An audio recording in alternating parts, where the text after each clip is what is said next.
Merci beaucoup d'être avec nous. Oui, alors du coup, le libellé est toujours bon ou pas? Dites-nous, parce que comme il y a des changements à France Télévisions, on hésitait à mettre président, mais non. Directeur, voilà. Pardon bien, pour le directeur. Oui, il est toujours d'actualité, nouveaux médias, transmédia. Bah, c'est vrai que ça fait complètement écho à votre problématique du jour. C'est quel impact a le multi-écran sur des diffuseurs traditionnels comme France Télévisions et encore plus François. Donc pour ceux qui ne connaissent pas forcément la ligne éditoriale parfaitement, ce qui est assez complexe en ce moment, parce qu'on est en pleine refonte de la ligne éditoriale, où on passe d'une problématique ouverture sur le monde à une problématique beaucoup plus ultramarine, et donc à terme la grille va changer à partir de la rentrée prochaine. Concrètement, moi, je n'ai pas d'aussi belle présentation que Gilles, malheureusement, et je ne peux qu'être en phase avec globalement tout ce qu'il a dit. Ce qui est certain, c'est que nous, au sein de François, déjà l'embauche d'un profil comme le mien, il y a 3 ou 4 ans, était un peu une réponse à cette vraie problématique, c'est-à-dire qu'est-ce que le numérique, quels sont les impacts du numérique sur un écosystème donné, que ce soit en termes de financement, mais en termes de consommation, et était une forme de réponse qu'a trouvé la direction de François, comme au niveau beaucoup plus macro, la cellule de voyelles a été montée et mise en place, et nous permet de travailler en binôme en s'apportant des compétences un peu réciproques.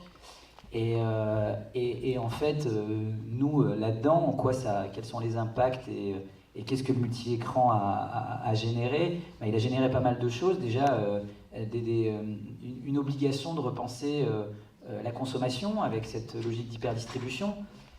Moi, je vais vous prendre quelques exemples qui vont vous apparaître un petit peu saugrenus sur le début. Donc nous, on est la chaîne qui diffusons des telenovelas, donc ces séries d'Amérique latine complètement feuilletonnantes.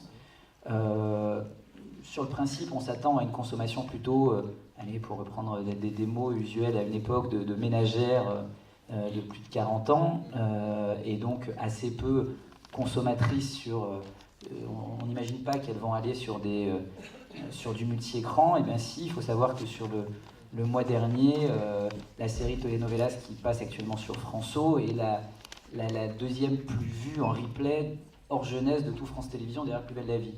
Donc ça fait plus de 2 millions de vues en replay sur le mois. Donc ça commence à faire des chiffres intéressants, sachant qu'en face, nous, François, donc toute petite chaîne, on fait moins de 1% de part d'audience.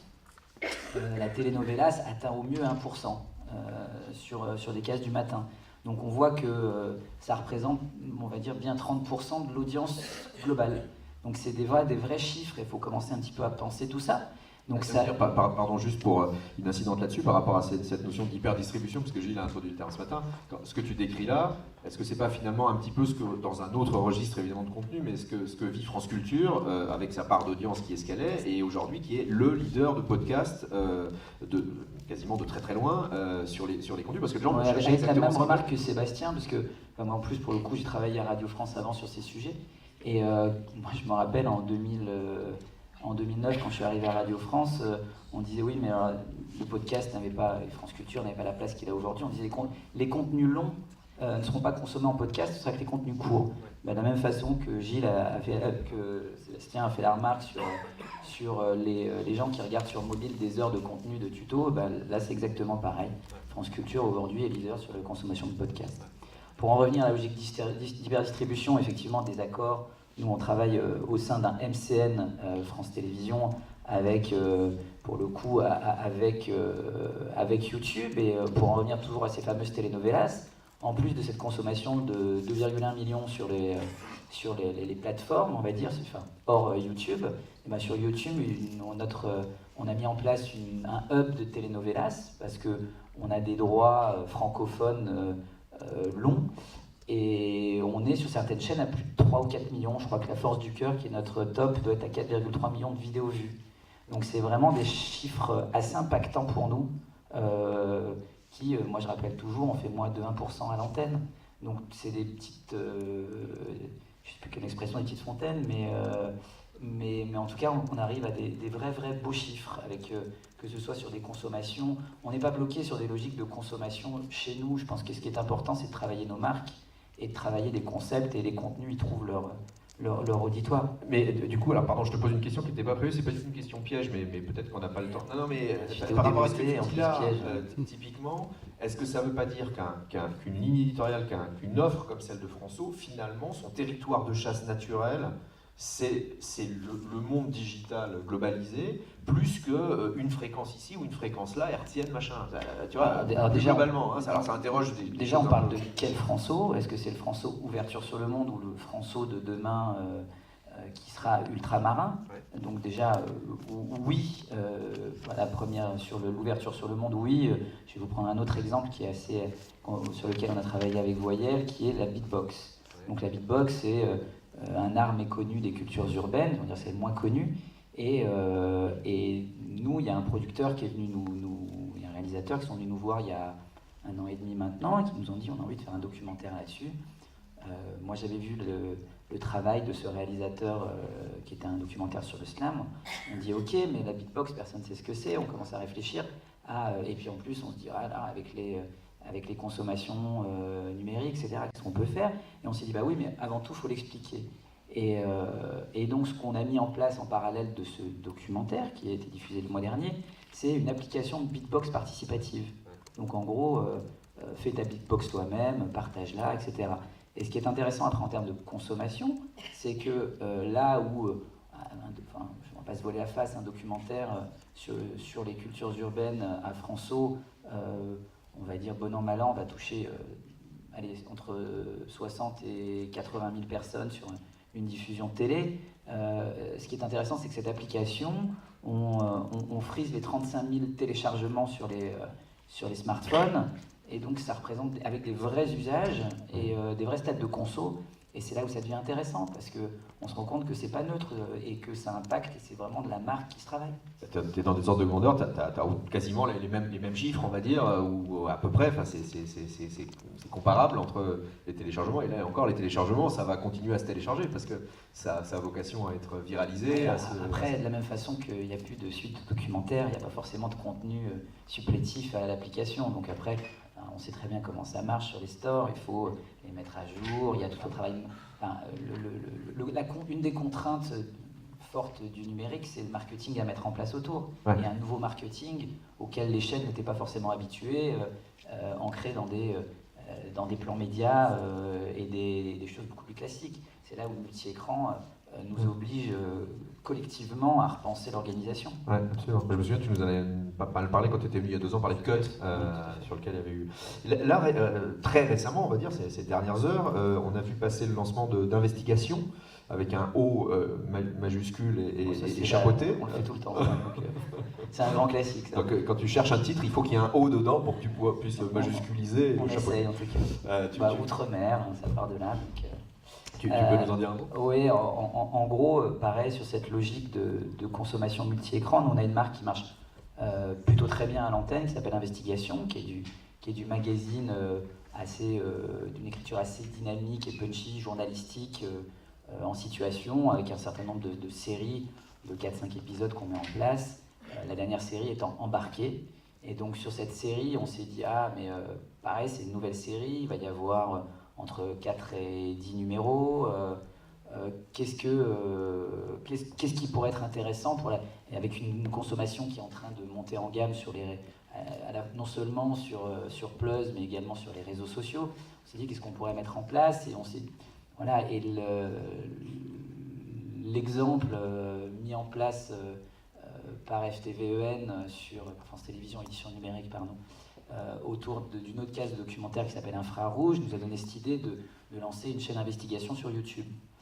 Donc il y avait une grande frustration, moi je trouve que c'est une grande frustration globalement, c'est que les documentaires, une fois qu'ils sont diffusés, il y a un plus de 7 jours, il y a un replay de 7 jours qui est contractuel, ils disparaissent et leur vie s'achève gentiment, et alors qu'il y a un certain nombre de créateurs, de producteurs qui sont tout à fait ouverts à avoir des droits plus longs. C'est une logique du moment et qui sera élargie pour tout, pour Plus, chez nous, j'imagine, à un moment donné. Quoi qu'il en soit, là, donc on a contacté les producteurs individuellement, on leur a dit, voilà, est-ce que ça vous intéresse de faire partie de ce hub investigation sur YouTube qu'on va lancer prochainement. Donc on a eu, sur les 2-3 dernières années, on a eu, je crois qu'il y a une trentaine de documentaires qui ont été lancés à l'occasion de la création de ce hub. Et c'était une manière à la fois de lancer une chaîne d'investigation, d'avoir un nouveau relais d'audience, mais également de lancer cette nouvelle série.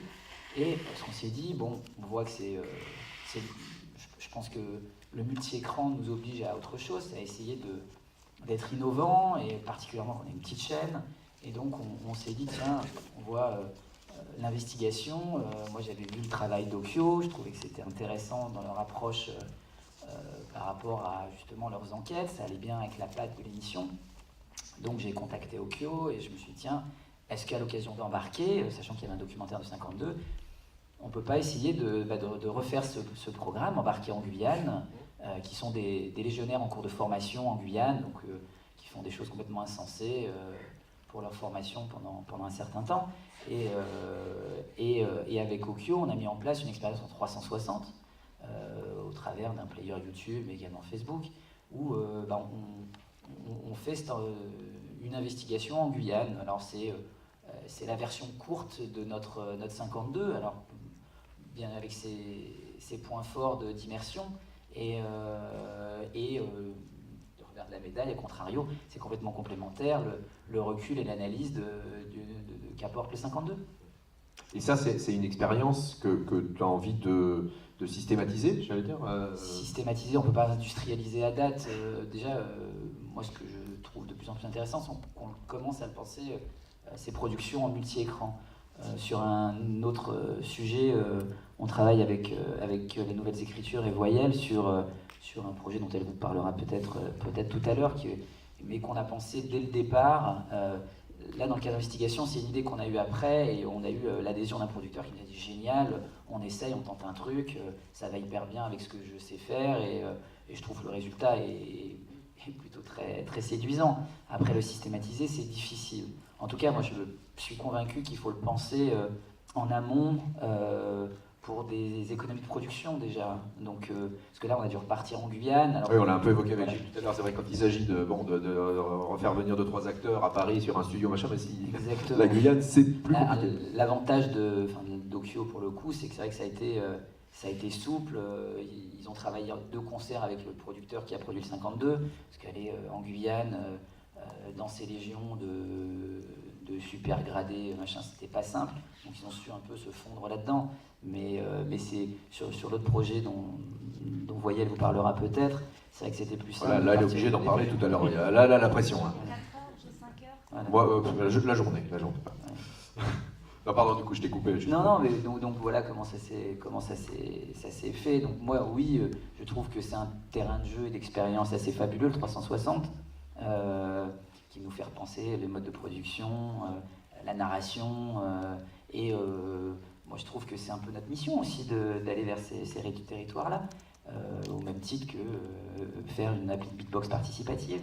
Et je trouve qu'en tout cas, ce multi-écran nous a obligés à nous repenser et à repenser la production en elle-même, mais également la consommation, avec le replay qui prend le pas sur des consommations d'antenne et des notions de rendez-vous, à travailler la marque plus que les rendez-vous. Donc il y a des logiques de marketing et de communication à repenser. Non, mais ce que je trouve intéressant, ce qui rejoint aussi ce que disait Gilles ce matin, alors Arte, c'est une chaîne publique alors un peu différente, mais vous, France Télévisions, c'est qu'il y a finalement cette contrepartie du fait d'être un diffuseur public. La contrepartie, c'est on se doit d'innover, on se doit d'être audacieux, et en l'occurrence, vous le démontrez tous les jours, vous le faites. Non, mais on se doit, je sais pas, parce que vous le faites. De la même façon que Canal se doit d'innover pour d'autres raisons. Moi, je veux dire, nous, on se doit parce que je pense que faut répondre, faut se réinventer.